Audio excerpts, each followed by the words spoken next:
السلام عليكم ورحمة الله وبركاته. بسم الله الرحمن الرحيم. الحمد لله حمد الشاكرين، والصلاة والسلام على سيد المرسلين نبينا وحبيبنا وقدوتنا محمد بن عبد الله وعلى آله وصحبه ومن استنى بسنته واهتدى بهداه إلى يوم الدين. أما بعد. যাবতীয় প্রশংসা, গুণগান, হামদ এবং তারিফ সেই রাজাধিরাজ মহাশক্তির আধার মহাপরাক্রমশালী আল্লাহ সুবহানাহু ওয়া তাআলার নিমিত্তে পেশ করছি, যিনি আমাদেরকে আজকে এই বাংলা দাওয়া ফেসবুক পেজে ইসলামী শরিয়া কোর্সের এই ফিকহ ক্লাসে উপস্থিত হওয়ার সুযোগ করে দিয়েছেন। এই জন্য আমরা রব্বুল আলামিনের দরবারে অবনত মস্তকে কালিমাতুশ শুকর তথা কৃতজ্ঞতা বাণী উচ্চারণ করি। আমরা সকলেই পড়ি আলহামদুলিল্লাহ। অতঃপর সালাত সালাম এবং অবারিত শান্তির ধারা বর্ষিত হোক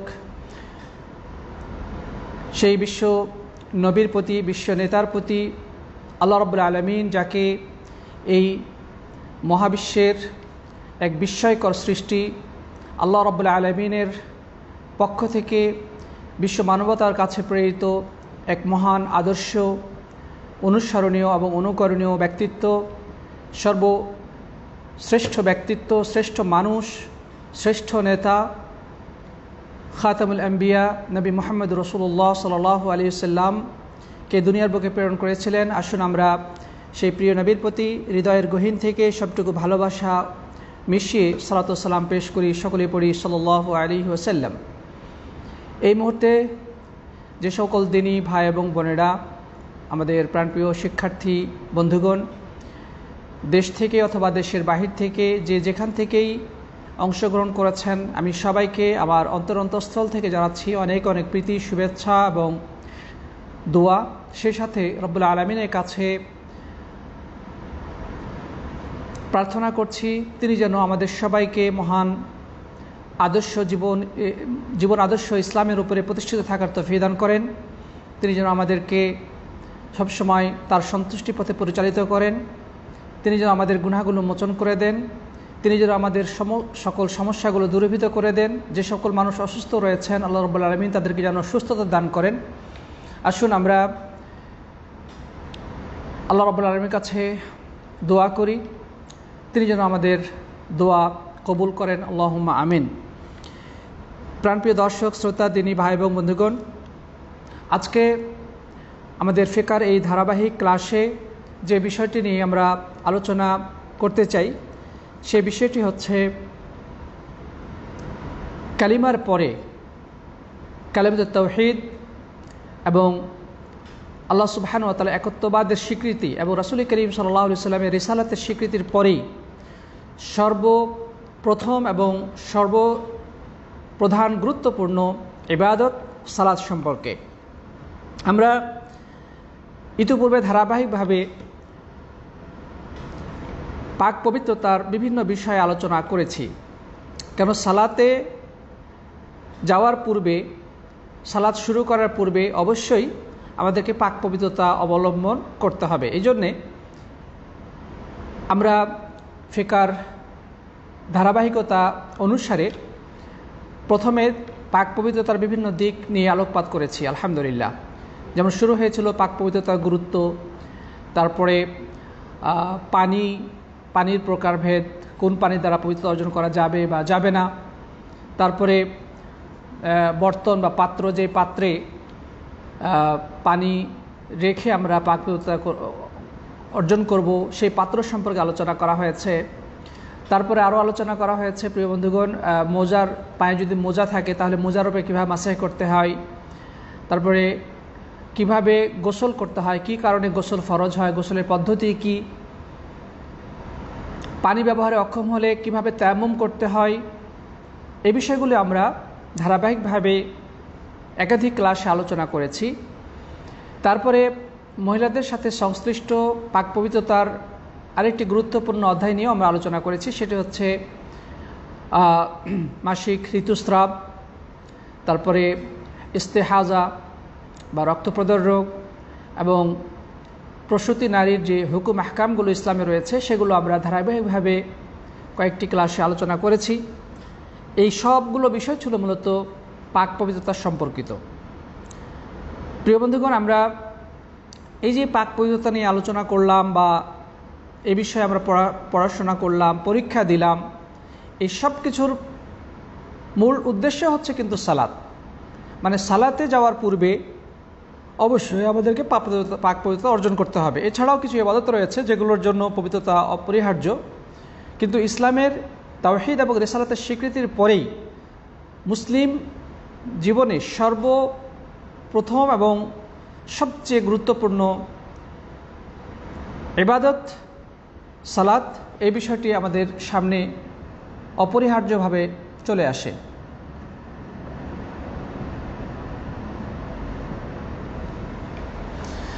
তো আসুন আমরা মূল আলোচনায় প্রবৃত্ত হই। তার আগে আমি সবাইকে অনুরোধ জানাবো আমাদের লাইভটিকে শেয়ার করে নিন বা আপনাদের পরিচিত ফ্রেন্ডসদেরকে আমাদের লাইভে যুক্ত হওয়ার জন্য ইনভাইট করুন, তাদেরকে মেনশন করুন। আল্লাহ তাআলা সবাইকে তৌফিক দান করুন, আল্লাহুম্মা আমিন। প্রিয় উপস্থিতি, সালাতের গুরুত্ব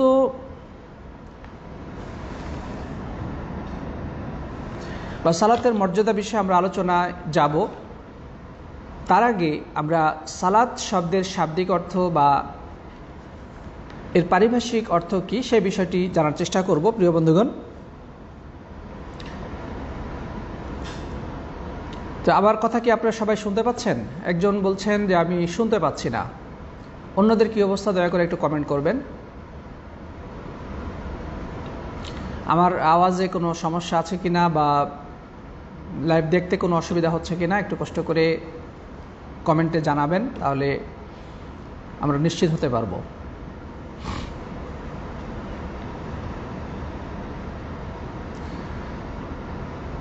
একজন জানতে চেয়েছেন আমি কেমন আছি। আলহামদুলিল্লাহ, আল্লাহ সুবহানাহু ওয়া তাআলা আমাকে ভালো রেখেছেন, সুস্থ রেখেছেন। আশা করি আপনারাও ভালো আছেন, সুস্থ আছেন। দোয়া করি আল্লাহ যেন সবাইকে ভালো রাখুন। আর যারা অসুস্থ আছেন, যারা সমস্যা আছে, আল্লাহ যেন তাদের সমস্যা দূরীভূত করে দেন, আল্লাহুম্মা আমিন। আরেকজন বলছেন নেট সমস্যা করছে। নেট সমস্যা কি আমার এখান থেকে হচ্ছে নাকি আপনাদের ওখানে হচ্ছে? একটু নিশ্চিত হন প্লিজ।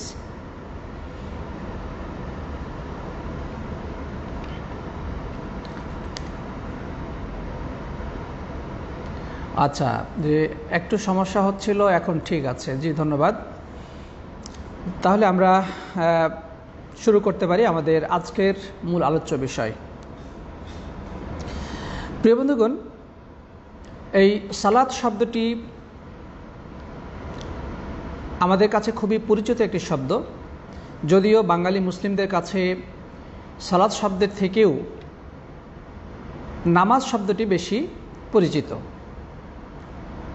কিন্তু এটি মূলত নামাজ শব্দটি মূলত ফার্সি, আর এর আরবি মূল শব্দ হচ্ছে সালাত, আস-সালাহ। তো আমরা পৃথিবীর যে ভাষাতেই হোক না কেন, সেটা নামাজই বলা হোক বা সালাতই বলা হোক, উদ্দেশ্য যদি একই থাকে তবে কোনো সমস্যা নেই। সুতরাং সালাতকে যদি নামাজও বলি ইনশাআল্লাহ কোনো গুনাহ হবে না, কারণ এর মূল উদ্দেশ্য হচ্ছে সালাত। এটা একটা জাস্ট পারিভাষিক শব্দ, যে পরিভাষা দ্বারা উদ্দেশ্য হয় সালাত। সুতরাং নামাজ বলি বা সালাত বলি, এতে কোনো আপত্তি নেই। যদিও কিছু কিছু আলেম তোনারা আপত্তি করেন যে নামাজ বলা যাবে না, রোজা বলা যাবে না। তো আমরা এটাকে কোনো আপত্তিজনক মনে করি না। কারণ হচ্ছে যে আমরা যখন বাংলা ভাষায় কথা বলি, তখন বাংলা ভাষায় মানুষ যেই শব্দটির সাথে সবচেয়ে বেশি পরিচিত এবং বাংলা ভাষায় পুঁথি, সাহিত্য, কবিতা, তারপরে বিভিন্ন প্রবন্ধ বা বাংলা সাহিত্যে যেই শব্দটি সর্বাধিক পরিচিত এবং মানুষ যেটা বললে সহজেই বুঝে, সেটা আমরা বলতে পারি, এতে কোনো আপত্তি নেই। সুতরাং নামাজ শব্দ দ্বারা যদি সালাত বোঝানো হয়ে থাকে এবং এটাই মূলত সবাই বুঝে, সুতরাং নামাজ বললেও কোনো গুনাহ হবে না, কোনো সমস্যা নেই। তো যাই হোক, তো যেহেতু কোরআনে সালাত শব্দ এসেছে, হাদিসের সালাত শব্দ এসেছে, সুতরাং আমরা সালাত শব্দটি ব্যবহার করব। তবে মাঝে মাঝে নামাজ শব্দ ব্যবহার করবো ইনশাআল্লাহ। প্রিয় বন্ধুগণ, আরবিতে আল্লাহ সুবহানাহু ওয়া তাআলা বলেছেন, আল্লাহ সুবহানাহু ওয়া তাআলা সালাত শব্দটি বলেছেন। এই সালাত শব্দের শাব্দিক অর্থ হচ্ছে দোয়া। যদি অভিধান খুলে দেখা হয় তবে এই সালাত শব্দের আবিধানিক অর্থ পাব আদ-দুআ। সালাত শব্দের অর্থ হচ্ছে দোয়া। আর ইসলামী শরীয়তের পরিভাষায় বিশেষ কিছু কথা এবং কাজের মাধ্যমে আল্লাহ তাআলা ইবাদত করা, যার শুরু হচ্ছে আল্লাহু আকবার দ্বারা এবং শেষ হয় আসসালামু আলাইকুম ওয়া রাহমাতুল্লাহ বলার দ্বারা, এটি হচ্ছে সালাত বা এটি হচ্ছে নামাজ। তাহলে আমরা বলবো যে সালাত শব্দের শাব্দিক অর্থ হচ্ছে দোয়া করা বা প্রার্থনা জানানো। আর ইসলামী ফিকহের পরিভাষায় সালাত বলতে বোঝায় এমন বিশেষ কিছু কাজ এবং কথা যেগুলো আল্লাহ তাআলার সন্তুষ্টির উদ্দেশ্যে করা হয়, ইবাদত হিসেবে সম্পাদন করা হয়, যেটা শুরু হয় আল্লাহু আকবার বলার মাধ্যমে এবং শেষ হয় আসসালামু আলাইকুম বলার মাধ্যমে। তাহলে এখান থেকে আমরা সালাতের ফিকহি পরিচয় জানতে পারলাম। এ পর্যায়ে আমরা জানব ইসলামে এই সালাতের মর্যাদা, ফজিলত এবং গুরুত্ব কী এবং এই সালাত ত্যাগ করার ভয়াবহতা কতটা, আমরা ইনশাআল্লাহ সেই বিষয়টি নিয়ে এখন আলোকপাত করব ইনশাআল্লাহ। আমরা যদি দেখি তাহলে ইসলামে এই সালাতের প্রতি এতটাই গুরুত্ব আরোপ করা হয়েছে যে গুরুত্বটা অন্য কোনো ইবাদতের ক্ষেত্রে করা হয়নি। সালাতের ব্যাপারে কোরআনে বিভিন্নভাবে নির্দেশনা এসেছে।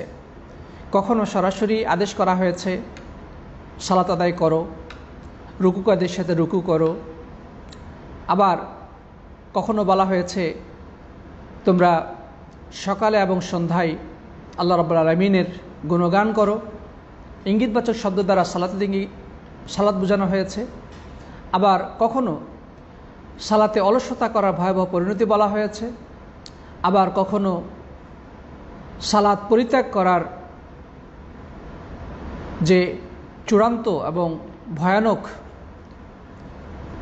পরিণতি অপেক্ষা করছে সে বিষয়ে হুমকি দেওয়া হয়েছে এবং হাদিসে এ ব্যাপারে যথেষ্ট গুরুত্ব আরোপ করা হয়েছে। তাই আসুন আমরা দেখি ইসলামে নামাজের বা সালাতের ফজিলতগুলো কি কি। প্রথমত আল্লাহ সুবহানাহু ওয়া তাআলা বলছেন, ইন্নাস সালাতা তানহা আনিল ফাহশাই ওয়াল মুনকার ওয়া লাযিকরুল্লাহি আকবার আল্লাহু ইয়ালামু মা তাসনাউন। আল্লাহ সুবহানাহু ওয়া তাআলা সূরা আনকাবুতের ৪৫ নম্বর আয়াতে ইরশাদ করছেন, নিশ্চয় সালাত অশ্লীল এবং গ্রহিত কাজ থেকে বিরত রাখে। নিশ্চয় সালাত মানুষকে অশ্লীলতা এবং গর্হিত নিন্দনীয় কার্যক্রম থেকে বিরত রাখে এবং আল্লাহ রাব্বুল আলামিনের জিকিরই হলো সবচাইতে বড় এবং তোমরা যা করো সে বিষয়ে তিনি জ্ঞান রাখেন। তাই এখানে যে কথাটা বলা হলো যে সালাতের কথা উল্লেখ করার পরেই বলা হলো যে আল্লাহ রাব্বুল আলামিনের জিকির সবচেয়ে বড়। তো মূলত সালাতের প্রথম থেকে নিয়ে শেষ পর্যন্ত পুরোটাই আল্লাহর জিকির। আল্লাহ তাআলা অন্য জায়গায় বলছেন, ওয়া আকিমিস সালাতা লিযিকরি, আমার সালাত আমার জিকিরের উদ্দেশ্যে তোমরা সালাত কায়েম করো। তার মানে সালাতের একেবারে সূচনা থেকে আল্লাহু আকবার বলা থেকে সালাতের প্রত্যেকটি ক্ষেত্রেই আল্লাহ রাব্বুল আলামিনের জিকির রয়েছে, আল্লাহর স্মরণ রয়েছে, আল্লাহ সুবহানাহু ওয়া তাআলার গুণগান রয়েছে, আল্লাহর কাছে দোয়া রয়েছে এবং সালাতের সালাম ফিরা পর্যন্ত মহান আল্লাহ সুবহানাহু ওয়া তাআলার জিকির এবং দোয়া তাসবিহ রয়েছে। এটা পুরো প্রথম থেকে নিয়ে শেষ পর্যন্ত পুরোটাই দোয়া, জিকির, আল্লাহর বড়ত্ব এবং শ্রেষ্ঠত্বের ঘোষণা, আল্লাহ রাব্বুল আলামিনের মহিমা বর্ণনা। প্রিয় বন্ধুগণ, সুতরাং বোঝা যাচ্ছে সালাতের গুরুত্বটা কত বেশি এবং এটা কত মর্যাদাপূর্ণ ইবাদত।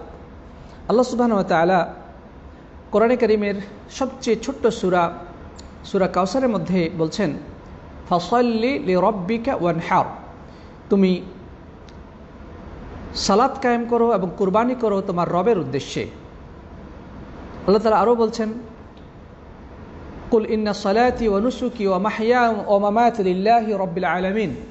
হে নবী, আপনি বলে দিন, নিশ্চয় আমার সালাত, আমার কুরবানি, আমার জীবন এবং মৃত্যু সব কিছুই সেই মহান রব্বুল আলামিনের জন্যে, যিনি এই বিশ্ব চরাচরের একচ্ছত্র সৃষ্টিকর্তা, লালনকারী, পালনকারী, পরিচালক, সব কিছুর সার্বভৌম অধিকারী, যিনি তার জন্য নিবেদিত। অর্থাৎ আমার জীবনের প্রত্যেকটি কাজ, প্রত্যেকটি বিষয়, জীবন, আমার মরণ, আমার সালাত, আমার কুরবানি এবং জীবনে যত ধরনের ইবাদত বন্দেগী রয়েছে সবই রব্বুল আলামিনের জন্য সমর্পিত, তার জন্য নিবেদিত। তারপরে প্রিয় বন্ধুগণ, আমরা যদি হাদিসের দিকে যাই, সেখানে দেখতে পাবো যে নবী আকরাম সাল্লাল্লাহু আলাইহি সাল্লাম বলেছেন, তিনি একটা উদাহরণ দিচ্ছেন চমৎকারভাবে। সেই উদাহরণটা হলো যেন তিনি আমাদের নদীমাতৃক দেশের মানুষ। তার উদাহরণটা এতটাই চমৎকার যে তিনি নিজে একজন মরুভূমির বাসিন্দা ছিলেন। আপনারা জানেন আরবে কোথাও নদী নেই, কিন্তু আল্লাহ রসুল সাল্লাল্লাহু আলাইহি সাল্লাম তিনি উদাহরণ দিচ্ছেন নদীর। আমরা যারা পাক ভারত উপমহাদেশের মানুষ, বিশেষ করে আমাদের বাংলাদেশের, মানে আমরা বলি নদীমাতৃক দেশ, তার মানে আমাদের বাড়ি থেকে বের হলেই আমরা নদীর সাক্ষাৎ পাই। নদীর কুলুকুলু শব্দ আমাদের কানে ভেসে আসে। আমরা নদী, নালা, খাল, বিল মিলিয়েই বসবাস করি। তো রাসূল আকরাম সাল্লাল্লাহু আলাইহি সাল্লাম উদাহরণ দিতে গিয়ে সেই উদাহরণটা টেনে আনছেন। তিনি বলছেন, আরাআইতুম লাউ আন্না নাহরান বিবাবি আহাদিকুম, যে তোমরা কি মনে করো, তোমাদের বাড়ির দরজার কাছে যদি একটি নদী থাকে, ইয়াগতাসিলু মিনহু কুল্লা ইয়াওম 5 মাররাত, এবং কেউ ওই নদীতে প্রতিদিন 5 বার গোসল করে, হাল ইয়াবকা ফি মিন দারানিহি শাই, তাহলে তার শরীরে কোনো ময়লা আবর্জনা থাকবে? ক্বালু লা, সাহাবাগণ বলছে যে অবশ্যই না। কেউ যদি কারো দরজার কাছে একটা নদী আছে, বাড়ি থেকে বের হলেই নদী পায়, সে নদীতে সে 5 বার গোসল করে, তো 5 বার গোসল করলে কি তার শরীরে কোনো নাপাকি থাকতে পারে? কোনো ময়লা আবর্জনা অবশিষ্ট থাকবে? সাহাবাগণ বললেন, স্বভাবতই 5 বার গোসল করলে শরীরে নাপাকি থাকার কথা না, কোনো ময়লা আবর্জনা তার শরীরে থাকার কথা নয়, থাকবে না। প্রিয় নবী সাল্লাল্লাহু আলাইহি সাল্লাম তারপরেই বললেন যে ঠিক একইভাবে তিনি বলছেন, লা ইয়াবকা মিন দারানিহি قال فذلك مثل الصلوات الخمس يمحو الله بهن الخطايا। প্রিয় নবী সাল্লাল্লাহু আলাইহি সাল্লাম জবাবে বললেন যে ঠিক একইভাবে এই সালাত এমন একটি ইবাদত যে আল্লাহ রাব্বুল আলামিন এই সালাতের মাধ্যমে বান্দার গুনাহগুলোকে ধুয়ে মুছে পরিষ্কার করে দেন। সমস্ত গুনাহগুলো আল্লাহ রাব্বুল আলামিন মুছে দেন, মোচন করে দেন। আল্লাহু আকবার। প্রিয় উপস্থিতির সাথে বন্ধুগণ, আমরা মানুষ, আমরা কথা বলতে গিয়ে ভুল করি, কাজ করতে গিয়ে অন্যায় কাজ করে ফেলি, আমরা মুখ দিয়ে আল্লাহর নাফরমানি করি, হাত দিয়ে আল্লাহর নাফরমানি করি, আমরা আল্লাহর নিষিদ্ধ জিনিসের দিকে তাকাই, আল্লাহ হারামকৃত জিনিসের দিকে আমরা পা দিয়ে হেঁটে যাই। তার মানে আমাদের আপাদ মস্তক আমরা আল্লাহ সুবহানাহু ওয়া তাআলার নাফরমানির মধ্যে ডুবে থাকি। কখনো জেনে করি, কখনো না জেনে করি, কখনো বুঝে করি, কখনো না বুঝে করি। তার মানে এই পাপ পঙ্কিলময় আমাদের এই জীবন, আল্লাহ রাব্বুল আলামিন আমাদেরকে এই পঙ্কিলতা থেকে মুক্ত করতে চান, তিনি আমাদেরকে পরিশুদ্ধ করতে চান। তিনি আমাদের মধ্যে যে অন্যায়গুলো ঘটে যায় সেই অন্যায়গুলো থেকে তিনি আমাদেরকে নিষ্কলুষ করতে চান। তাই তো আমাদের এই সালাতের ব্যবস্থা রেখেছেন। এবং প্রিয় নবী সাল্লাল্লাহু আলাইহি সাল্লাম চমৎকারভাবে উদাহরণ দিয়ে বলেছেন যে 5 বার নদীতে গোসল করলে যেভাবে শরীরে কোনো ময়লা আবর্জনা অবশিষ্ট থাকে না, ঠিক একইভাবে বান্দা যখন সালাত আদায় করে 5 ওয়াক্ত সালাত, তখন তার মধ্যে কোনো গুনাহ অবশিষ্ট থাকে না। আল্লাহ সুবহানাহু ওয়া তাআলা গুনাহগুলোকে ধুয়ে মুছে পরিষ্কার করে দেন। আল্লাহ রাব্বুল আলামিন কতটা দয়ালু, কতটা তিনি ক্ষমাপরায়ণ, এই হাদিস থেকে আমরা সেটারই পরিচয় পাই। তবে আলেমগণ বলেছেন এই যে গুনাহগুলো মোচন হয়ে যায়, এগুলো কোন ধরনের গুনাহ, বড় গুনাহ নাকি ছোট গুনাহ, এই ব্যাপারে দ্বিমত রয়েছে, তবে সঠিক কথা হলো যে ছোট গুনাহগুলো আল্লাহ সুবহানাহু ওয়া তাআলার মাধ্যমে মোচন করে থাকেন, তবে বড় গুনাহগুলোর জন্য আলাদাভাবে তওবা করা জরুরি। তো যাই হোক, আল্লাহ সুবহানাহু ওয়া তাআলা আমাদেরকে গুনাহ মোচনের এই সুব্যবস্থা করেছেন, না হলে আমরা পাপ পঙ্কিলতায় একেবারে শেষ হয়ে যেতাম, নোংরামির আবর্জনায় আমরা হাবুডুবু খেতাম, আমরা নিশ্চিতভাবে ধ্বংস হয়ে যেতাম আল্লাহ রাব্বুল আলামিন যদি আমাদের গুনাহগুলো মোচনের ব্যবস্থা না রাখতেন। এমনকি সালাতের পূর্ব শর্ত করা হয়েছে অজু করা, এবং হাদিসে বর্ণিত হয়েছে যে বান্দা যখন অজু করে তখন অজুর পানির সাথে তার ময়লাগুলো ঝরে যায়। এমনকি হাদিসে বর্ণিত হয়েছে যে তার আঙ্গুল বেয়ে যখন পানি পড়ে তার নখের নিচে থেকে ওই পানির সাথে, পানির ফোঁটার সাথে তার গুনাহগুলো ধুয়ে যায়। তার চোখ ধোয়ার সময়, মুখমণ্ডল ধৌত করার সময় তার চোখের গুনাহগুলো মুছে যায়, ঝরে যায়, মুখের গুনাহগুলো ঝরে যায়, এভাবে হাতের গুনাহগুলো ঝরে যায়, পা ধৌত করার সময় পায়ের গুনাহগুলো ঝরে যায়, এমনকি হাতের নখ থেকে যে পানিগুলো টপকে টপকে পড়ে তার সাথে বান্দার গুনাহগুলো টপকে পড়ে যায়, ঝরে যায়, এভাবে বান্দা নিষ্কলুষ হয়ে যায়, পবিত্র হয়ে যায়। প্রিয় বন্ধুগণ, তাহলে অজুর মাধ্যমে আল্লাহ সুবহানাহু ওয়া তাআলা আমাদের গুনাহগুলোকে ধুয়ে দেন। এরপরে সালাতে যখন দণ্ডায়মান হয়, বান্দা যখন একান্ত আন্তরিকতা সহকারে আল্লাহ রাব্বুল আলামিনের সান্নিধ্য অর্জনের উদ্দেশ্যে আল্লাহ রাব্বুল আলামিনের সান্নিধ্যের উদ্দেশ্যে সালাত কায়েম করে, তখন রব্বুল আলামিন এই সালাতের বিনিময়ে আমাদের গুনাহগুলোকে ধুয়ে মুছে পরিষ্কার করে দেন। প্রিয় বন্ধুগণ, আমরা একথা সকলেই অবগত যে আল্লাহ রাসূল সাল্লাল্লাহু আলাইহি সাল্লাম তিনি হচ্ছেন একমাত্র নবী যাকে রব্বুল আলামিন এই দুনিয়ার, এই পৃথিবী থেকে 7 আসমান পাড়ি দিয়ে তার দরবারে, তার সান্নিধ্যে নিয়ে গিয়েছিলেন মেরাজের মাধ্যমে। এই সৌভাগ্য পৃথিবীর আর কোনো নবীর মধ্যে ঘটেনি। একমাত্র প্রিয় রাসূল সাল্লাল্লাহু আলাইহি সাল্লামের বৈশিষ্ট্য এবং মর্যাদা যে তিনি আল্লাহ রাব্বুল আলামিন তাকে এই পৃথিবী এর সমস্ত সীমা পরিসীমা অতিক্রম করে এই বিশ্ব ভূমণ্ডল, এই নভাকাশ এবং সেই বিস্তীর্ণ আসমান আল্লাহ রাব্বুল আলামিন তাকে অতিক্রম করে একে একে 7টি আসমান অতিক্রম করে তার খুব কাছে নিয়ে গিয়েছিলেন, তার সাথে কথা বলেছেন, স্পেশাল গেস্ট হিসেবে তাকে সম্মান দিয়েছেন, যেটি মেরাজের ঘটনা হিসেবে সুপরিচিত। সেখানে গিয়ে আল্লাহ সুবহানাহু ওয়া তাআলা নবী আকরাম সাল্লাল্লাহু আলাইহি সাল্লামের মাধ্যমে এই উম্মতের উপরে এই সালাত ফরজ করেছেন। এবং ইসলামের অর্থাৎ যখন তিনি ফরজ করেন, সর্বপ্রথম 50 ওয়াক্ত সালাত ফরজ করা হয়েছিল। সর্বপ্রথম 50 ওয়াক্ত সালাত ফরজ করা হয়েছিল, কিন্তু পরবর্তীতে আল্লাহ রাব্বুল আলামিন দয়া পরবশ হয়ে এই উম্মতের জন্যে 45 ওয়াক্ত ডিসকাউন্ট করে দিয়ে শুধুমাত্র 5 ওয়াক্ত সালাত অবশিষ্ট রাখেন। তবে তার ওয়াদা তিনি ঠিক রেখেছেন যে কেউ যদি 5 ওয়াক্ত সালাত যথাযথভাবে আদায় করতে পারে, মহান রব্বুল আলামিন তাকে প্রত্যেক ওয়াক্তে 10 গুণ বৃদ্ধি করে 5 10 50 ওয়াক্তের সমপরিমাণ সওয়াব দান করবেন। আল্লাহ রাব্বুল আলামিন যেটা ওয়াদা করেন সেটা পরিবর্তন ঘটান না।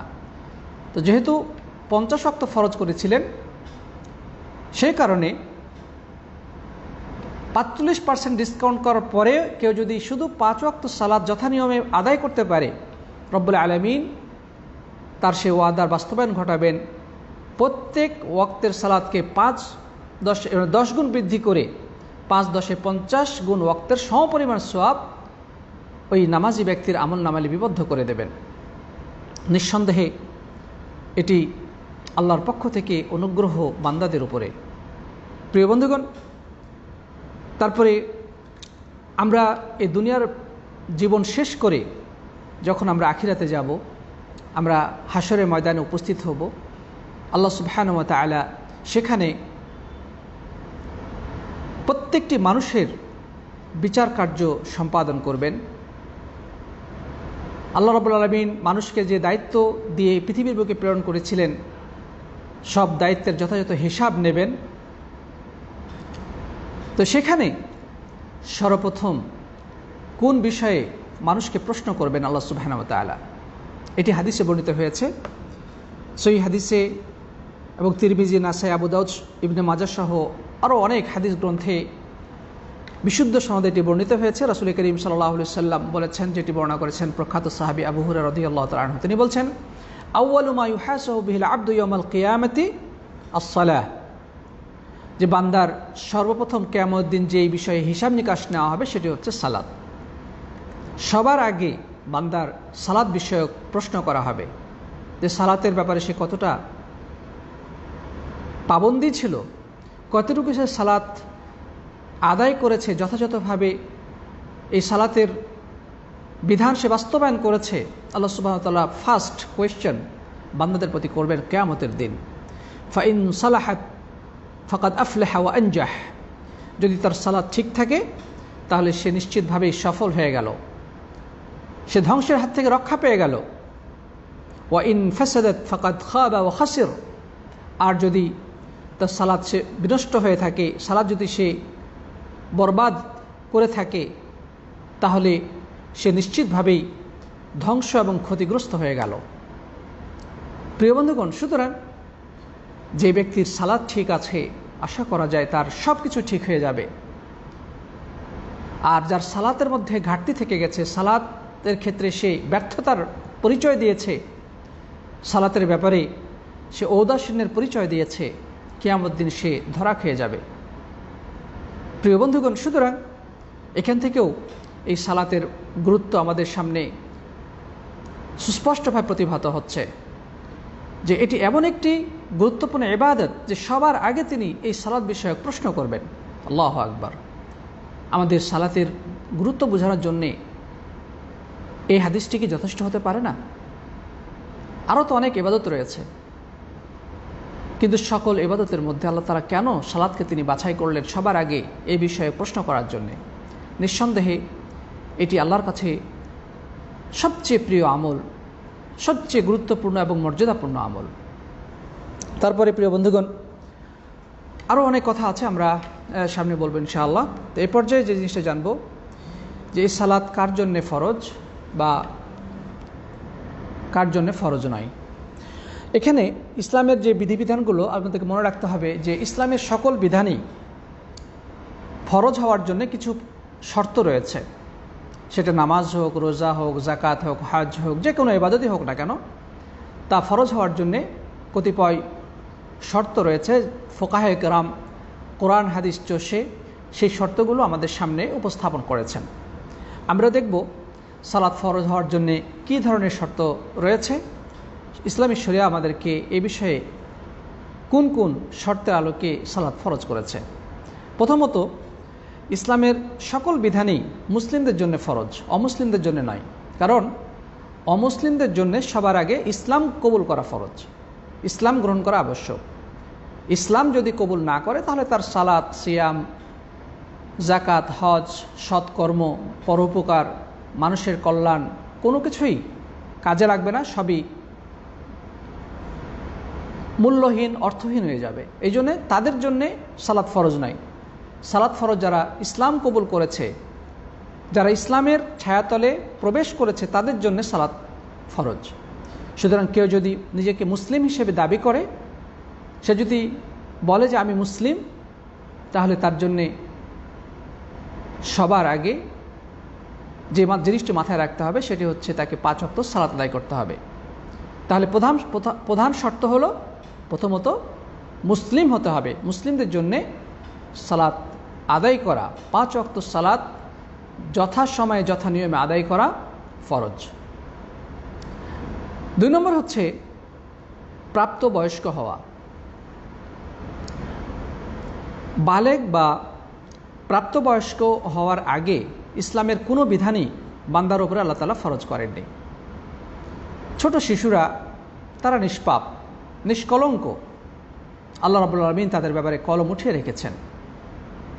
তারা যদি কোনো ভুল ত্রুটি করে, অন্যায় করে, কোনো গুনার কাজ করে, আল্লাহ তাআলা তা লেখেন না। যেমন হাদিসে বর্ণিত হয়েছে, নবী আকরাম সাল্লাল্লাহু আলাইহি ওয়াসাল্লাম বলেছেন, রুফিয়াল কালামু আন সালাস, 3 ব্যক্তির উপর থেকে আল্লাহ সুবহানাহু ওয়া তাআলা কলম উঠিয়ে রেখেছেন। আনিস সাবিয়্যি হাত্তা ইয়াহতালিম, সে 3 শ্রেণীর মধ্যে এক শ্রেণী হলো যে ছোট বালক, শিশু, যতদিন পর্যন্ত সে প্রাপ্তবয়স্ক না হয়, মানে অ্যাডাল্ট বয়সে উপনীত হওয়ার আগ পর্যন্ত আল্লাহ সুবহানাহু ওয়া তাআলার কলম চলে না শিশু বাচ্চাদের প্রতি। সুবহানাল্লাহ, আল্লাহ রাব্বুল আলামিন কতটাই অনুগ্রহশীল। আমরা মানুষ প্রাপ্তবয়স্ক হওয়ার আগে খেলাধুলা, আনন্দ, ঘুম, খাওয়া দাওয়া ইত্যাদির মাধ্যমেই আমরা সময়গুলো কাটিয়ে দেই। কিন্তু একজন মানুষ যেদিন থেকে, যে মুহূর্ত থেকে প্রাপ্তবয়স্কে উপনীত হয়, অ্যাডাল্ট বয়সে, পরিণত বয়সে পৌঁছে যায়, সেদিন থেকে তার উপরে আল্লাহর হুকুম আহকামগুলো প্রযোজ্য হয়। এর আগ পর্যন্ত মাফ, আল্লাহু আকবার। তবে তারা যদি নেকির কাজ করে, এর আগে আল্লাহ তাআলা তাদের আমল নামে সেগুলো ইনক্লুড করবেন, সেগুলো যুক্ত করবেন। কিন্তু তারা যদি কোনো গুনার কাজ করেন, আল্লাহ সুবহানাহু ওয়া তাআলা তার গুনাহ লিখবেন না। তো 3 শ্রেণীর মানুষের মধ্যে এক শ্রেণী হচ্ছে যে অপ্রাপ্ত বয়স্ক শিশুর উপর থেকে কলম উঠিয়ে রেখেছেন যতদিন পর্যন্ত সে প্রাপ্তবয়স্ক না হয়। আরেকটা হচ্ছে ঘুমন্ত ব্যক্তি, যতক্ষণ পর্যন্ত সে ঘুম থেকে জাগ্রত না হয়। আরেকটা হচ্ছে পাগল ব্যক্তি, যতক্ষণ পর্যন্ত সে সুস্থ মস্তিষ্ক সম্পন্ন না হয়, তার আকল, বুদ্ধি, বিবেক ফিরে না আসে, অর্থাৎ পাগলামি যতক্ষণ পর্যন্ত ভালো না হয়। প্রিয় বন্ধুগণ, তাহলে 2 নম্বর শর্ত আমরা পেয়ে গেলাম, সেটা হচ্ছে প্রাপ্তবয়স্ক মানুষের উপরে আল্লাহ সুবহানাহু ওয়া তাআলার পক্ষ থেকে অবধারিত এই হুকুমটি প্রযোজ্য হবে, এর আগে হবে না। তবে ছোট বাচ্চা যারা, তাদের কি নামাজের প্রশিক্ষণ দিতে হবে না? কারণ প্রাপ্তবয়স্ক তো নামাজ পড়তে হবে, কিন্তু তার আগে তাকে শেখার দরকার আছে, তাকে তো অবশ্যই শিখতে হবে। কারণ হঠাৎ করেই তো আল্লাহর হুকুম সে পালন করতে পারবে না, তার প্রস্তুতি দরকার আছে। কারণ সালাতের মধ্যে প্রথম থেকে শেষ পর্যন্ত অনেকগুলো দোয়া, তাসবিহ, নিয়ম কানুন, আহকাম রয়েছে, এগুলো তো জানতে হবে। তো এই জন্যে আল্লাহ রাসূল সাল্লাল্লাহু আলাইহি সাল্লাম হাদিসের মধ্যে আগে থেকেই প্রস্তুতি হিসেবে তাদেরকে সালাতে আদেশ করতে বলেছেন। আল্লাহ তাআলা অভিভাবকদেরকে নির্দেশ দিচ্ছেন এই বিষয়ে। সন্তানের বাবা বা সন্তানের মা, বড় ভাই, বড় বোন, যারা মানে সন্তানের, একজন বাচ্চা শিশুর দেখাশোনা করে, খোঁজ খবর নেয়, তাদের টেক কেয়ার করে, তাদেরকে আল্লাহ সুবহানাহু ওয়া তাআলা আদেশ করছেন। প্রিয় বন্ধুগণ, আমরা আমাদের বাচ্চাদের পোশাক আশাক, খাওয়া দাওয়া, চিকিৎসা, পড়াশোনার ব্যাপারে কতটা যত্নশীল, কত গুরুত্ব দেই। সেই ছোট্ট বাচ্চা থেকে ঘুম থেকে উঠিয়ে আদর করে হাত মুখ ধুইয়ে আমরা নাস্তা মুখে তুলে দিয়ে তারপরে তাকে জামা কাপড় গুছিয়ে তাকে স্কুলের জন্য রেডি করে তাকে স্কুলে পাঠাই। অনেক সময় অনেক মা কষ্ট করে বাচ্চাকে সাথে করে স্কুলে যায়, দীর্ঘ সময় সেখানে বসে থাকে, তারপরে ক্লাস শেষ করে আবার নিয়ে আসে। মানুষ কতটা যত্নশীল সন্তানদের প্রতি। এই সন্তানকে যদি কেউ আঘাত করে তাহলে কি সহ্য করবে? সন্তানের গায়ে আঘাত লাগা যেন নিজের গায়ে আঘাত লাগার মতো। প্রত্যেকটি মানুষ তার সন্তানকে ভালোবাসে। এই ভালোবাসা সৃষ্টিগত ভালোবাসা, ন্যাচারাল ভালোবাসা। প্রিয় বন্ধুগণ, আল্লাহ সুবহানাহু ওয়া তাআলা চান যে একজন অভিভাবক যদি জান্নাতে যায় তাহলে তার সেই ভালোবাসার সন্তানও যেন জান্নাতে যায়।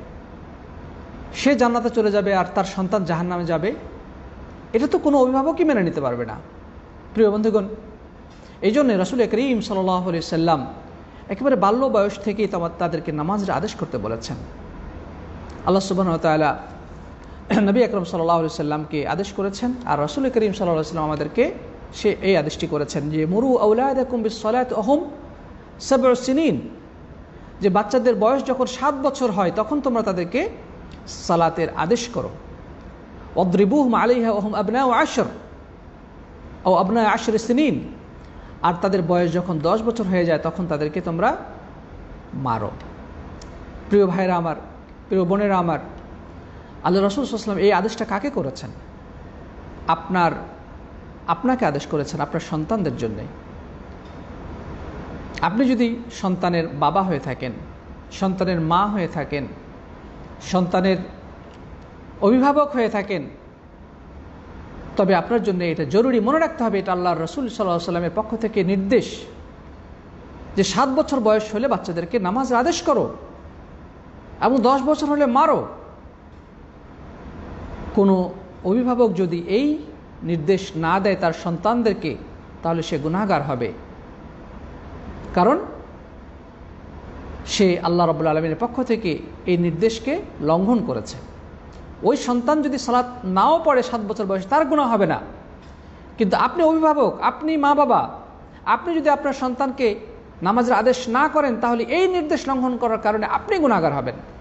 কারণ রাসূল করিম সাল্লাল্লাহু আলাইহি ওয়াসাল্লাম আপনাকে বলেছেন যে মুরু আওলাদাকুম, তোমরা আদেশ করো সালাতের, সন্তানের, তাদের বয়স যখন 7 বছর হয়। 7 বছর বলতে কি বোঝায়? 7 বছর শুরু নাকি শেষ? এখানে অনেকেই বুঝতে ভুল করেন। একটা ছেলের বয়স, একটা বাচ্চার বয়স যদি 1 বছর আমরা কখন বলি? 1 বছর তখনই বলি যখন তার 1 বছর পূর্ণ হয়। আমরা 1 মাসের বাচ্চাকে বলি না যে সে 1 বছরের বাচ্চা। 9 মাসের বাচ্চাকে আমরা বলি না 1 বছরের বাচ্চা। 1 বছর তখনই বলি যখন 1 বছর পূর্ণ হয়। 2 বছরের পরে তখন আমরা বলি এটা 1 বছরের বাচ্চা। ঠিক একইভাবে যদি 7 বছর পূর্ণ হয় তখন আমরা বলবো যে 7 বছরের বাচ্চা। এই জন্যে আমাদেরকে বুঝতে হবে যে 7 বছরের বাচ্চাকে আদেশ করতে বলা হয়েছে, সেটা 7 বছর যে বাচ্চার পূর্ণ হয়েছে তাকে, 7 বছর শুরু হয়েছে তাকে নয়। যে আশা করি বিষয়টি বুঝতে পেরেছেন। আর 10 বছর হলে মারতে বলেছেন। মারা মানে কি? একেবারে মেরে হাড্ডিগুড্ডি ভেঙে ফেলতে বলা হয়েছে নাকি? না, কখনোই না। এখানে মারতে বলা হয়েছে আদব শেখার জন্যে, মানে হালকাভাবে তাকে ভয় দেখানোর জন্যে মারতে বলা হয়েছে। কোনো বাচ্চাকে মেরে আহত করে ফেলা জায়েজ নেই, এটা হারাম। অমানবিক অত্যাচার করা জায়েজ নেই। তাকে জাস্ট আদব শেখার জন্যে, তাকে সালাতের প্রতি মনোযোগী করার জন্যে, তার অলসতা দূর করার জন্যে হালকাভাবে তাকে মারতে বলা হয়েছে। প্রিয় বন্ধুগণ, ওয়াফাররিকুহুম বাইনাল মাদাজি, আর 10 বছরে যদি 10 বছরে আরেকটা আদেশ করা হয়েছে যে তাদের বিছানা আলাদা করে দাও। একই বিছানায় একসাথে একাধিক বাচ্চা কাচ্চা থাকা ঠিক নয় যদি তাদের বয়স 10 হয়ে যায়। ছেলে এবং মেয়ে হলে তো বিষয়টি আরেকটু ভয়ানক, কারণ অপ্রত্যাশিত অনেক কিছু ঘটতে পারে। এই বয়সটা অনেকের প্রাপ্তবয়স্ক হওয়ার বয়স। মেয়েরা তো 9 বছরে প্রাপ্তবয়স্ক হয়ে যেতে পারে, তার আগেও হতে পারে, কিন্তু 10 বছর বয়স হলে এক বিছানায় ছেলে মেয়ে অথবা একাধিক ছেলেকে অথবা একাধিক মেয়েকে একসাথে রাখা ঠিক নয়, তাদের বিছানা পৃথক করতে হবে। এটি রাসূল সাল্লাল্লাহু আলাইহি ওয়াসাল্লামের আদেশ, যেন কোনো অপ্রত্যাশিত কোনো কিছু না ঘটে যায়। সাথী বন্ধুগণ, যাই হোক, আমরা যেটা বলছিলাম যে 7 বছরে নামাজ আদেশ করতে বলা হয়েছে, 10 বছরে মারতে বলা হয়েছে। আপনি যদি আপনার বাচ্চাকে 7 বছর থেকে নামাজের তাকে দিতে থাকেন, তাকে নামাজ শেখাতে থাকেন, তাকে বাবার যদি সন্তানকে হাত ধরে মসজিদে নিয়ে যায়, নামাজের সময় যদি তাকে ঘুম থেকে জাগিয়ে দেয়, যেভাবে প্রতিদিন স্কুলে যাওয়ার জন্য তাকে ঘুম থেকে আদর করে জাগায়, নামাজে নিয়ে যাওয়ার জন্য যদি বাবা মা ওই সন্তানকে ঘুম থেকে জাগিয়ে ফজরের জন্য মসজিদে নিয়ে যায়, ফজরের সালাতের জন্যে, এভাবে আপনি ট্রাই করতেছেন 7 বছর থেকে, মানে 2-3 বছর যাবত আপনি ওই বাচ্চার পিছনে লেগে আছেন। 10 বছর হলে কি ওই বাচ্চার নামাজি হবে না? এতদিন ট্রেনিং দেওয়ার পরেও, এতদিন তাকে সালাতের গুরুত্ব বোঝানোর পরেও সে কি 10 বছরের নামাজি হবে না? প্রিয় বন্ধুগণ, অবশ্যই ওই বাচ্চা নামাজি হয়ে যাওয়ার কথা। তারপরে যদি না হয়, তখন ও অবাধ্য সন্তানকে হালকাভাবে মারার আদেশ করা হয়েছে, যেন তারপরেও নামাজ থেকে গাফিল না থাকে। প্রিয় বন্ধুগণ, যদি আমাদের বাচ্চাদেরকে সাথে করে মসজিদে নিয়ে যায় নিয়মিতভাবে 1 বছর 2 বছর, তাহলে তো ওই বাচ্চা তো আপনাকে সাথে করে, বরঞ্চ কয়েকদিন পরে আজান হয়ে গেল ওই ছেলে আপনাকে নিয়ে যাবে সাথে করে, যে বাবা চলো মসজিদে, যে নামাজের সময় হয়ে গেছে। কিন্তু দুর্ভাগ্য সত্য, যাদেরকে আদেশ করা হয়েছে যে তোমাদের সন্তানদের আদেশ করো, তারাই আজকে গাফিল, তারাই তো নামাজি না। অধিকাংশ ক্ষেত্রেই আমরা দেখব যে অভিভাবক তাদের সন্তানদেরকে মসজিদে নিয়ে যাওয়ার কথা ছিল, সেই অভিভাবকরা নিজেরাই মসজিদে যায় না। তাহলে তার সন্তানদের থেকে কীভাবে আশা করা যায় যে তারা নামাজি হবে, তারা কীভাবে মসজিদমুখী হবে? ওই মাই নামাজের ক্ষেত্রে অবহেলা প্রদর্শন করে, গাফিল, তাহলে তার মেয়ে, তার ছেলে কিভাবে নামাজি হবে? প্রিয় বন্ধুগণ, শুধু আমাদের নতুন প্রজন্মকে যদি আমরা মসজিদমুখী করতে চাই, আমরা যদি সালাত আদায় পাবন্দি বানাতে চাই, আমরা যদি তাদেরকে নামাজি হিসেবে দেখতে চাই, তাহলে সবার আগে বাবা মা অভিভাবককে নামাজি হতে হবে, সালাতের প্রতি যত্নশীল হতে হবে। কারণ সন্তানরা হচ্ছে অনুকরণ প্রিয়, বাবা মাকে তারা যা করতে দেখে তারা তাই করে, এটি স্বাভাবিক, সাধারণ নিয়ম এবং স্বাভাবিক এটাই। সুতরাং বাবা মা তারা যদি সালাত আদায় অভ্যস্ত হন, যথানিয়মে সালাত আদায় করেন, তাহলে তাদের সন্তানরা অটোমেটিক সালাত আদায় করবে, এটাই আশা করা যায়। সালাতের আদেশ করার লাগবে না। প্রিয় বন্ধুগণ, তারপরও এখানে বলা হয় সালাতে আদেশ করতে, 7 বছরে তাদেরকে নামাজ আদেশ করো। যাই হোক, যে কথা বলছিলাম যে ছোট বাচ্চাদের জন্য নামাজ ফরজ নয়, তবে যেদিন থেকে সে অ্যাডাল্ট বয়সে উপনীত হবে, যে মুহূর্ত থেকে তার উপরে আল্লাহর কলম চলা শুরু হবে এবং সালাতের সময় হলে ওই ওয়াক্তের সালাত আদায় করা তার জন্য ফরজ। এই ক্ষেত্রে সে যদি অলসতা করে, তাহলে তার আমলনামায় সালাত পরিত্যাগের গুনাহ লিপিবদ্ধ করা হবে। আল্লাহ তাআলা আমাদের সবাইকে সালাতের প্রতি যত্নশীল হওয়ার তৌফিক দান করুন, এবং আমাদের সন্তানদেরকেও যেন আমরা সালাতের জন্য তাগিদ দিতে পারি, তাদেরকে সালাতে অভ্যস্ত করে তুলতে পারি। আল্লাহ সুবহানাহু ওয়া তাআলা আমাদের সবাইকে সেই তৌফিক এনায়েত করুন, আল্লাহুম্মা আমিন। প্রিয় বন্ধুগণ, তাহলে আমরা 2 নম্বর শর্ত পেলাম যে প্রাপ্তবয়স্ক হওয়া। তবে অপ্রাপ্তবয়স্ক শিশুদেরকে সালাতের প্রশিক্ষণ দিতে হবে, তাদেরকে 7 বছর বয়স হলে নামাজের আদেশ করতে হবে, মসজিদে নিয়ে যেতে হবে, এবং 10 বছর হলে তারপরে যদি সালাতে অবহেলা করে, অলসতা করে, তবে তাদেরকে হালকাভাবে প্রহার করতে হবে। আচ্ছা, তারপরে 3 নম্বর যে শর্ত, সেটা হচ্ছে আকেল হওয়া। আকেল মানে সুস্থ মস্তিষ্ক সম্পন্ন হওয়া, পাগল বা মস্তিষ্ক বিকৃত না হওয়া।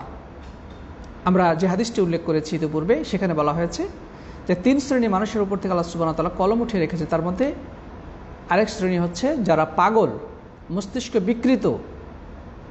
যে পাগল, তার নিজের জামা কাপড় ঠিক থাকে না, তার নিজের উপরে কোনো কন্ট্রোল নাই, তার পাক পবিত্রতা সে কীভাবে অর্জন করবে, সে কীভাবে সতর ডাকবে? অনেক সময় সে গায়ের জামা কাপড় খুলে ফেলে, মুখ দিয়ে কী বলে তার কোনো ঠিক ঠিকানা নাই।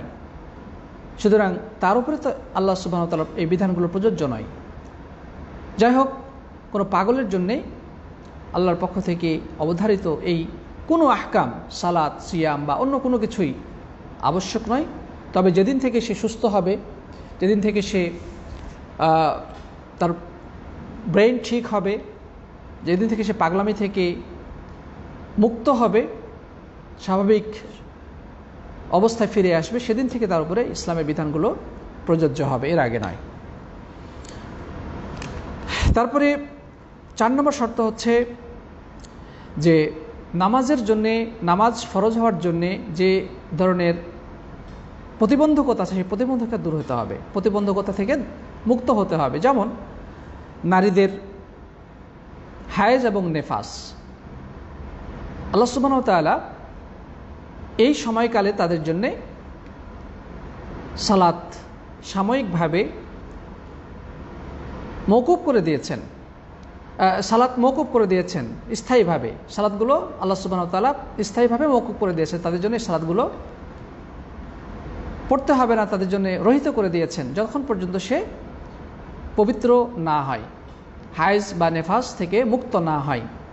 যখন সে হায়েজ বা নেফাস থেকে মুক্ত হবে, তখন তার উপরে আবশ্যক হলো সে গোসলের মাধ্যমে পবিত্রতা অর্জন করবে, তারপরে সালাতের সময় হলে সালাত আদায় করবে। আর রোজা সাময়িকভাবে আল্লাহ সুবহানাহু ওয়া তাআলা তাদের জন্য মওকুফ করে দিয়েছেন।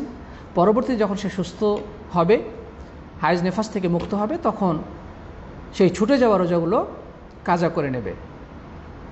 যাই হোক, যেটা বলছিলাম যে সালাত ফরজ হওয়ার জন্য যে সমস্ত ইসলামী শরিয়া কর্তৃক বাধা রয়েছে, সে বাধা থেকে মুক্ত হওয়াটা জরুরি। সুতরাং মহিলাদের ঋতুস্রাব বা সন্তান প্রসবোত্তর যে স্রাব নির্গত হয়, সেই সময়কালীন তাদের জন্য নামাজ পড়া ফরজ নয়। 5 নম্বর শর্ত হচ্ছে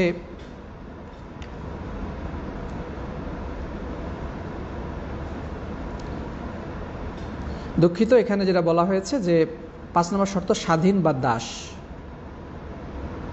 না, এটি আবশ্যক নয়। সালাত ফরজ হওয়ার জন্যে স্বাধীন হওয়া আবশ্যক নয়, বরং আমরা যেটা বলবো যে স্বাধীন হোক অথবা দাস হোক। বর্তমান যুগে আসলে দাস প্রথা নেই, সুতরাং এই বিধানটা বর্তমানে প্রযোজ্য নয়। তো মোট কথা, স্বাধীন হোক অথবা দাস হোক, সকলের জন্যেই এই সালাত আবশ্যক, যদি অন্যান্য শর্তগুলো তার মধ্যে পাওয়া যায়। তাহলে আমরা জানতে পারলাম প্রিয় বন্ধুগণ, সালাতের ফরজগুলো, মানে সালাত ফরজ হওয়ার জন্য কী কী শর্ত। 1 নম্বর শর্ত হচ্ছে, প্রথম হচ্ছে মুসলিম হওয়া, 2 নম্বর হচ্ছে প্রাপ্তবয়স্ক হওয়া, 3 নম্বর হচ্ছে আকেল বা সুস্থ মস্তিষ্ক সম্পন্ন হওয়া, 4 নম্বর হচ্ছে নারী হোক বা পুরুষ হোক, তাদের উপরে সালাত ফরজ হওয়ার যে সমকল বাধা রয়েছে, সে বাধা থেকে মুক্ত হওয়া। এবং এই শর্তগুলো পাওয়া গেলে সকলের জন্যই সালাত আবশ্যক হবে, চাই সে স্বাধীন হোক অথবা দাস হোক, চাই সে সুস্থ হোক অথবা অসুস্থ হোক, চাই সে মুকিম তথা আবাসে অবস্থানকারী হোক অথবা মুসাফির হোক, সকল অবস্থায় সালাত পড়া ফরজ হবে। যদি সুস্থ অবস্থায় যেভাবে দাঁড়িয়ে নামাজ পড়ে, দাঁড়িয়ে সালাত আদায় করে, যদি দাঁড়াতে সক্ষম না হয় তাহলে বসে পড়বে, বসে না পড়লে শুয়ে পড়বে, পানি ব্যবহার করতে অক্ষম হলে মাটির দ্বারা তায়াম্মুম করবে, সফর অবস্থায় গেলে সফর অবস্থায় 4 রাকাত ফরজ বিশিষ্ট নামাজকে 2 রাকাত করে কমিয়ে কসর করবে, সুন্নতগুলো বাদ দিবে। মোট কথা, এই শর্তগুলো পাওয়া গেলে আর সালাত পরিত্যাগ করা কোনোভাবেই বৈধ নয়। প্রিয় বন্ধুগণ, রাসূল করিম সাল্লাল্লাহু আলাইহি ওয়াসাল্লাম বলেছেন যে ইন্নাল আহদাল্লাযী বাইনানা ওয়া বাইনাহুম আস-সালাহ ফামান তারাকাহা ফাকাদ কাফার। এটি সুনান ইবনে মাজাহ, তিরমিজি এবং নাসাইতে সহিহ সনদে বর্ণিত হয়েছে। নবী সাল্লাল্লাহু আলাইহি ওয়াসাল্লাম বলেছেন, আমাদের তথা মুসলিমদের মাঝে এবং কাফেরদের মাঝে চুক্তি হচ্ছে সালাত, সুতরাং যে ব্যক্তি তা পরিত্যাগ করবে সে ব্যক্তি কুফরি করবে। মানে মুসলিমদের মাঝে এবং কাফেরদের মাঝে যে চুক্তি রয়েছে সেটি হচ্ছে সালাত। মুসলিম মানেই সে সালাত আদায় করবে, সালাতের পাবন্দ হবে, আর কাফেররা সালাত আদায় করবে না। সুতরাং মুসলিম এবং কাফেরদের মাঝে চুক্তি হচ্ছে সালাত। মুসলিম ব্যক্তি আজানের আওয়াজ শোনার সাথে সাথেই সে উদ্গ্রীব হয়ে উঠবে, সে মসজিদে যাওয়ার প্রস্তুতি নেবে এবং যথারীতি সালাত আদায় করবে। দুর্ভাগ্য হলো সত্য যে বর্তমানে আমরা দেখি যে একই রুমে হয়তো বা একজন মুসলিমের সাথে অমুসলিমও বসবাস করে। যেমন অনেক মেসের মধ্যে দেখা যায় বা হোস্টেলে দেখা, ছাত্র বা ছাত্রী হোস্টেলে দেখা যায় যে একজন মুসলিম ছাত্রের সাথে আরেকজন হয়তো বা হিন্দু ছাত্র বসবাস করে একই রুমে। কিন্তু দুর্ভাগ্য হলো সত্য যে উচিত ছিল যে আজান শোনার সাথে সাথে সেই মুসলিম ছাত্রটি ওযু করে মসজিদের দিকে চলে যাবে। কিন্তু আমরা বাস্তবতা কি দেখি? বাস্তব দেখি ভিন্ন। সেখানে ওই হিন্দু ছেলেটি যেভাবে, তার তো মসজিদে যাওয়ার কোনো প্রশ্নই ওঠে না, সে মসজিদে যায় না, সে তো আর নামাজ পড়বে না, সে তো মুসলিমই না।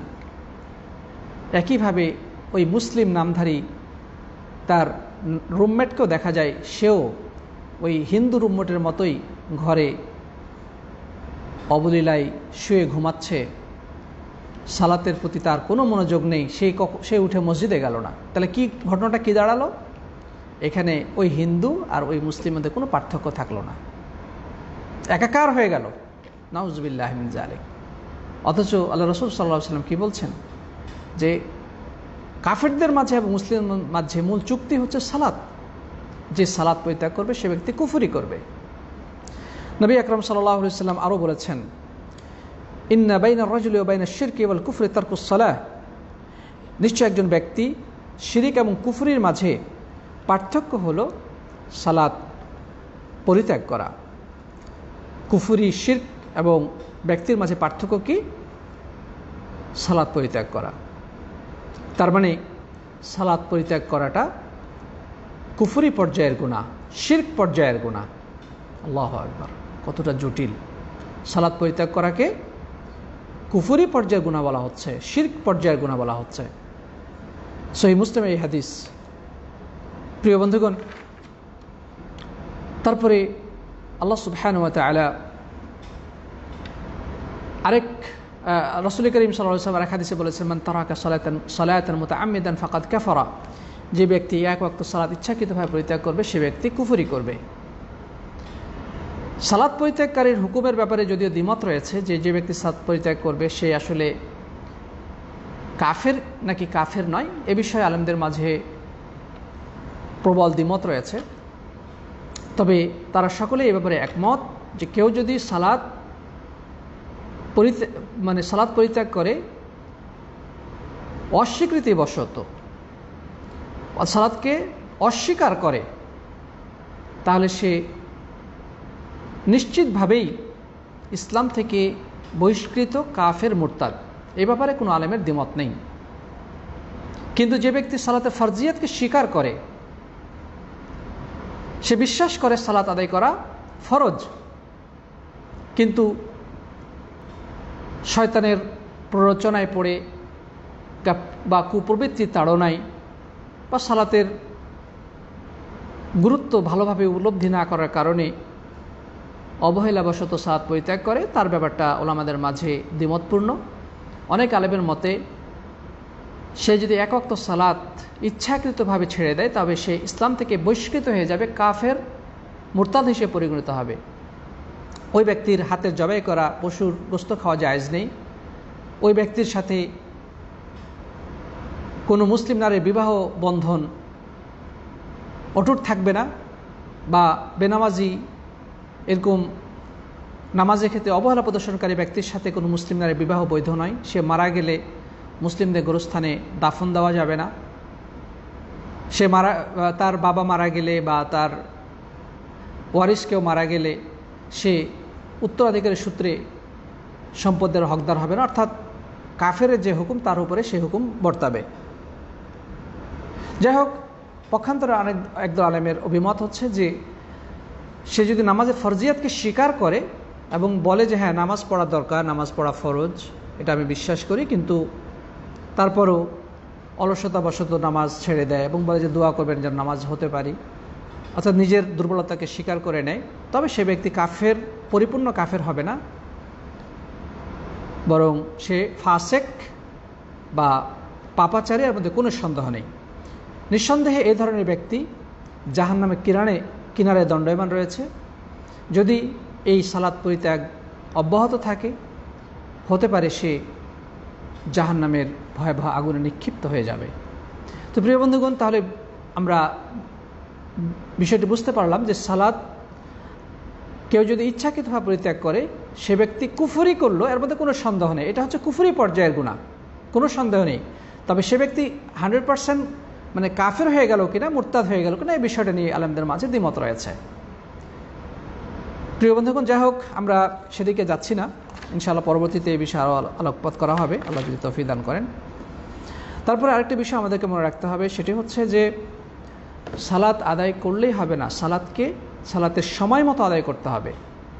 কারণ আল্লাহ সুবহানাহু ওয়া তাআলা প্রত্যেকটা ইবাদতের নির্দিষ্ট কিছু সময় বা নিয়ম কানুন দিয়েছেন, সেই নিয়মের মধ্যে এবং সেই সময়ের মতো সেটা আদায় করতে হবে। যেমন হজের নির্দিষ্ট সময় আছে, এর বাইরে হজ আদায় করলে হজ হবে না। যাকাতের নির্দিষ্ট সময় আছে, 1 বছর পূর্ণ হতে হবে। যাই হোক, সালাতের আল্লাহ সুবহানাহু ওয়া তাআলা এরকম নির্দিষ্ট করে দিয়েছেন সূরা নিসার 103 নম্বর আয়াতের মধ্যে। তিনি বলেছেন, ইন্নাস সালাতা কানাত আলাল মুমিনিনা কিতাবাম মাওকুতা, নিশ্চয় মুমিনদের জন্য সালাত ফরজ করা হয়েছে সুনির্দিষ্ট সময়ের মাঝে। 5 ওয়াক্ত নামাজের শুরু এবং শেষ সময় রয়েছে, এই সময়ের মাঝেই অবশ্যই সালাত আদায় করতে হবে, এই সময় অতিক্রম করা জায়েজ নেই। জোহর, আসর, মাগরিব, ইশা এবং ফজর প্রত্যেক ওয়াক্তের নির্দিষ্ট সময়, যে শুরুর সময় শেষ সময়, এর মাঝে আদায় করতে হবে। শরীয়ত সম্মত নির্দেশনা ছাড়া 2 ওয়াক্তের সালাত একসাথে আদায় করা জায়েজ নেই। তবে শরীয়তের নির্দেশের আলোকে 2 ওয়াক্তের সালাত আদায় করা জায়েজ রয়েছে, যেমন সফর অবস্থায় অথবা খুবই একান্ত সঙ্গীন অবস্থায়, যখন কোনোভাবে সালাত আদায় করা সম্ভব হচ্ছে না, সেটা ভিন্ন বিষয়। অথবা বৃষ্টি হলে 2 ওয়াক্তের সালাত একসাথে পড়া জায়েজ রয়েছে। যাই হোক, এ ধরনের কিছু শর্তাবলী বা বিধান রয়েছে, সেগুলো পরবর্তী ইনশাআল্লাহ আমরা আলোচনা করার চেষ্টা করব, আল্লাহ যদি তৌফিক দান করেন। তো এখন আমরা যেটা জানতে পারলাম যে আমাদেরকে অবশ্যই সালাত আদায়ের প্রতি সর্বোচ্চ গুরুত্ব দিতে হবে, কোনোভাবে যেন সালাত তার সময় অতিক্রম করে না পড়া হয়। অনেকে আছেন কাজে ব্যস্ত, রান্নাবান্নায় ব্যস্ত, সাংসারিক কাজে ব্যস্ত, সময় হয়ে গেছে, সময় চলে যাচ্ছে, অতিবাহিত হয়ে গেল, আচ্ছা 2 ওয়াক্তের নামাজ একসাথে পড়ে নেব, নাউজুবিল্লাহ, এমনটি করা জায়েজ নেই।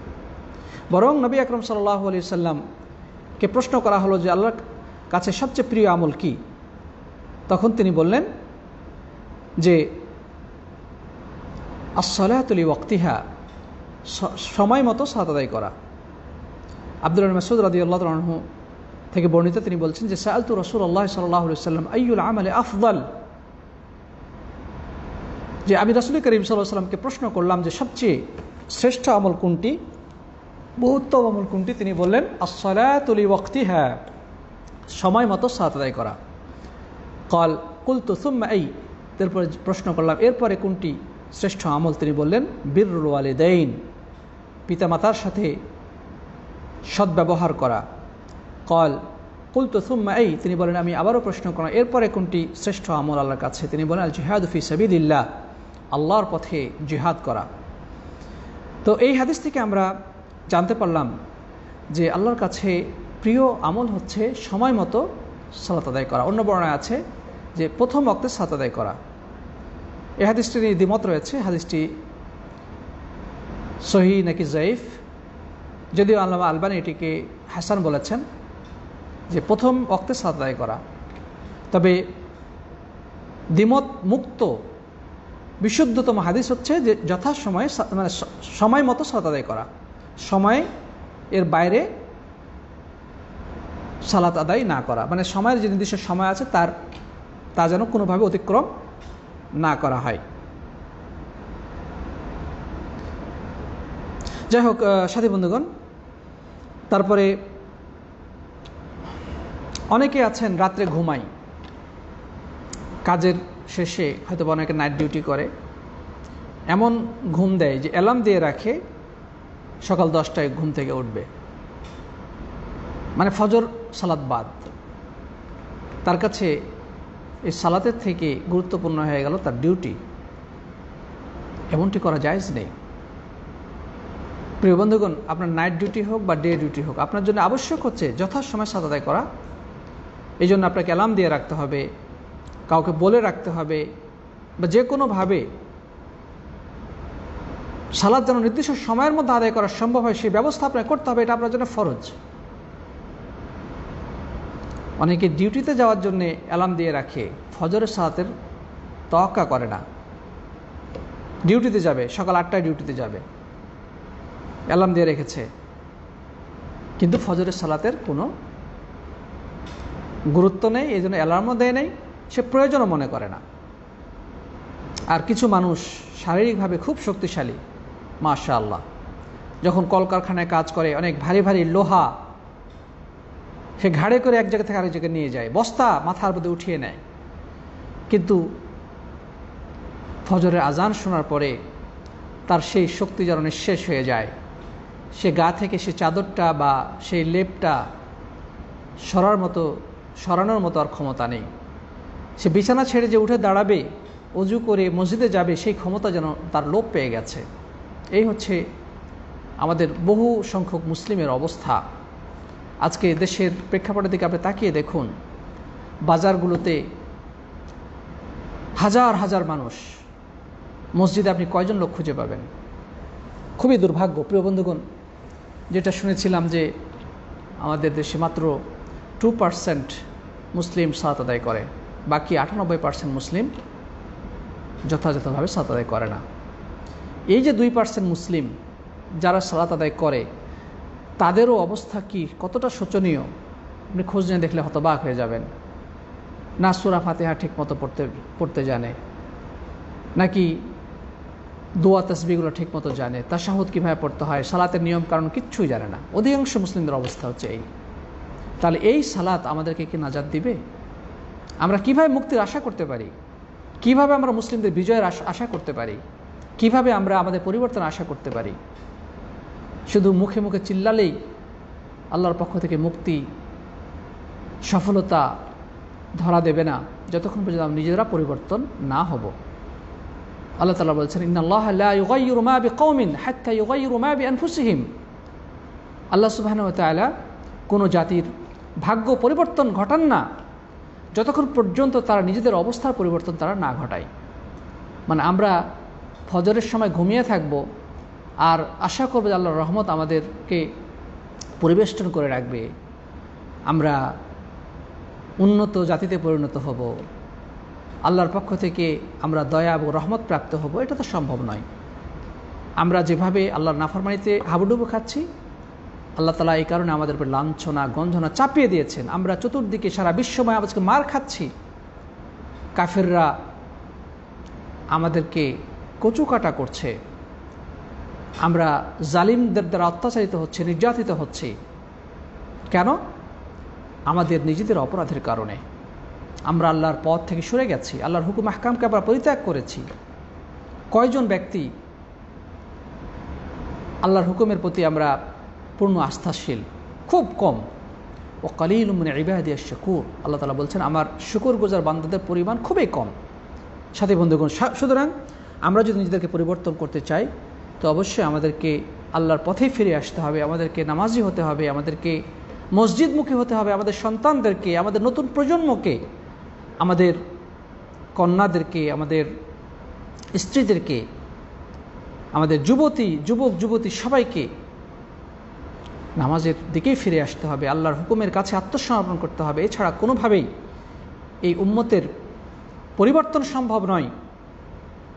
সাময়িকভাবে হয়তোবা কিছু অর্জন করলেও তা স্থায়ী হবে না যদি আমরা আল্লাহর হুকুমের ক্ষেত্রে গাফলতি এবং অবহেলার প্রদর্শন ঘটাই। প্রিয় বন্ধুগণ, যাই হোক, এই সালাতের অনেক উপকারিতা রয়েছে। মুসলিমকে ধৈর্যশীলতা শিক্ষা দেয়, মানুষকে পাপাচার থেকে বিরত রাখে। মুসলিমরা যখন জামাতের সাথে সালাত আদায় করে, এর মাধ্যমে তাদের মাঝে পারস্পরিক ভ্রাতৃত্ব, ভালোবাসা এর বন্ধন সৃষ্টি হয়, সময়ের শৃঙ্খলাবোধ মানুষের ভিতরে সৃষ্টি হয়। তারপরে আধুনিক চিকিৎসা শাস্ত্রে প্রমাণিত হয়েছে যে এই যে আমরা রুকু করি, সেজদা করি, উঠা বসা করি, এটা আমাদের শরীরের জন্য অনেক উপকারী, আমাদের শরীরে রক্ত চলাচলের ক্ষেত্রে অনেক এটা উপকারী।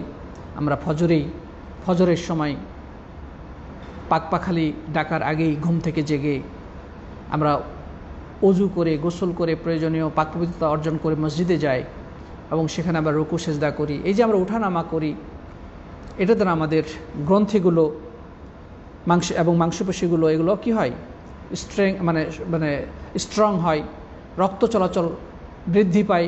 এটা আমাদের শারীরিক সুস্থতার জন্য সহায়ক। তারপরে যারা ফজরের সালাত আদায় করে তারা যে সকালের নির্মল বাতাস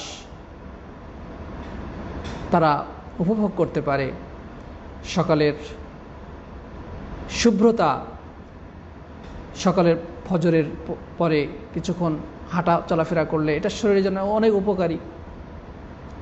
সকালে যদি সূর্য ওঠা পর্যন্ত অপেক্ষা করে ইশরাকের সালাত আদায় করে, এরপরে কিছুক্ষণ রোদ পোহায়, এটা স্বাস্থ্যের জন্য অনেক ভালো। এই ব্যাপারে অনেক বক্তব্য রয়েছে প্রিয় সাথী বন্ধুগণ। যাই হোক, একজন মুসলিম ব্যক্তি যে নামাজি, সে হবে সময়ের প্রতি শৃঙ্খল, মানে সময়ানুবর্তিতা তার মধ্যে সৃষ্টি হবে। সে পাপ কাজ থেকে দূরে থাকবে, তার প্রত্যেকটি কাজ অত্যন্ত সুশৃঙ্খলভাবে সম্পাদিত হবে এবং সে সুস্থ জীবনযাপন লাভ করতে পারবে, অজুর মাধ্যমে সে সুস্থতা লাভ করবে। বর্তমানে করোনা ভাইরাসের কারণে বলা হচ্ছে যে হাত ধোও, মুখ ধোও, বাইরে থেকে কোথা থেকে আসলেই পরিষ্কার পরিচ্ছন্নতা অর্জন করো।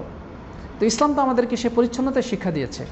আমরা 5 ওয়াক্ত সালাতে যখন হাত ধৌত করি, মুখ ধৌত করি, তখন নিঃসন্দেহে এটা আমাদের জন্যে কল্যাণকর, এটা আমাদের সুস্থতার জন্য খুবই প্রয়োজনীয় একটা জিনিস আমরা করে থাকি।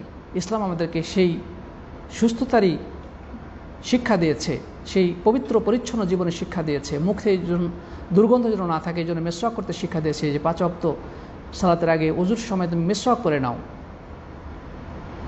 এভাবে করে ইসলাম আমাদেরকে সুন্দর, পরিপাটি এবং একটি শৃঙ্খলাপূর্ণ জীবনের শিক্ষা দিয়েছে। সামাজিক বন্ধন, ভালোবাসা এবং ভ্রাতৃত্বপূর্ণ একটি সমাজ ব্যবস্থা গঠনের প্রশিক্ষণ দিয়েছে সালাতের মাধ্যমে। আসুন আমরা সালাতের প্রতি আরও বেশি যত্নশীল হই। আমরা সালাতকে আমাদের জীবনের নিয়মিত একটি রুটিনে পরিণত করি। সালাত আমাদের মুক্তির মাধ্যম, সালাত আমাদের সফলতার চাবি। সালাতের মাধ্যমে আমরা আল্লাহ রাব্বুল আলামিন সন্তুষ্ট অর্জন করে চিরশান্তির নূর জান্নাতে প্রবেশ করতে পারব। মহান রব্বুল আলামিন আমাদের সবাইকে সেই তৌফিক দান করেন, আমরা যেন যতদিন পর্যন্ত আমাদের হুঁশ ঠিক থাকবে ততদিন পর্যন্ত যেন আমরা এই সালাতের উপরে কায়েম এবং দায়েম থাকতে পারি। আল্লাহ সুবহানাহু ওয়া তাআলা সবাইকে কবুল এবং মঞ্জুর করে নিন, আল্লাহুম্মা আমিন। আমাদের ভুল ত্রুটিগুলো তিনি যেন ক্ষমা করে দেন, আমরা রব্বুল আলামিনের কাছে সে দোয়া করি। এবং সালাতের যে হুকুম আহকামগুলো রয়েছে, কিভাবে সালাত আদায় করতে হয়, রাসূলের তরিকা কি, কিভাবে সালাত সঠিক পদ্ধতিতে সুন্নতের পদ্ধতিতে আদায় করতে হয়, সেই ব্যাপারে আমাদের জ্ঞান অর্জন করা জরুরি। ইনশাআল্লাহ আমরা পরবর্তীতে সেগুলো শিখব। আমরা এক্ষেত্রে একটা বইয়ের নাম বলতে পারি, শেখ নাসির আলবানী রাহিমাহুল্লাহর এক অনবদ্য রচনা সিফাতুস সালাতিন নবী, রাসূল করিম সাল্লাল্লাহু আলাইহি ওয়াসাল্লামের সালাতের পদ্ধতি। এই বইটি যদি আমরা সংগ্রহ করতে পারি, আমি মনে করি বিশুদ্ধ সালাত শেখার ক্ষেত্রে দ্যাট উইল বি এনাফ, আমাদের জন্য যথেষ্ট হয়ে যাবে আমরা যদি শেখ নাসির আলবানী রাহিমাহুল্লাহর রচিত সিফাতুস সালাতিন নবী গ্রন্থটি ফলো করি। আল্লাহ সুবহানাহু ওয়া তাআলা আমাদের সবাইকে তৌফিক দান করুন, আল্লাহুম্মা আমিন। যারা এতক্ষণ আলোচনা শুনলেন বা আমাদের আলোচনায় অন্য কেউ অন্যের কাছে শেয়ার করেছেন বা অন্যদেরকে শোনার সুযোগ করে দিয়েছেন, আমি সবাইকে অন্তঃস্থল থেকে আবারও ধন্যবাদ জ্ঞাপন করে, কৃতজ্ঞতা জ্ঞাপন করে আজকের আলোচনা থেকে বিদায় নিচ্ছি। দেখা হবে ইনশাআল্লাহ আগামী ক্লাসে। সে পর্যন্ত আমি আপনাদের কাছে দোয়া কামনা করে এবং আপনাদের জন্য দোয়া করে বিদায় নিচ্ছি। জাযাকুমুল্লাহু খায়রান। হাদা ওয়া সাল্লাল্লাহু আলা নবিয়িনা মুহাম্মদ ওয়া আলা আলিহি ওয়া সাহবিহি আজমাইন। সুবহানাকাল্লাহুম্মা ওয়া বিহামদিকা আশহাদু আল্লা ইলাহা ইল্লা আনতা আস্তাগফিরুকা ওয়া আতুবু ইলাইক। আসসালামু আলাইকুম ওয়া রাহমাতুল্লাহ।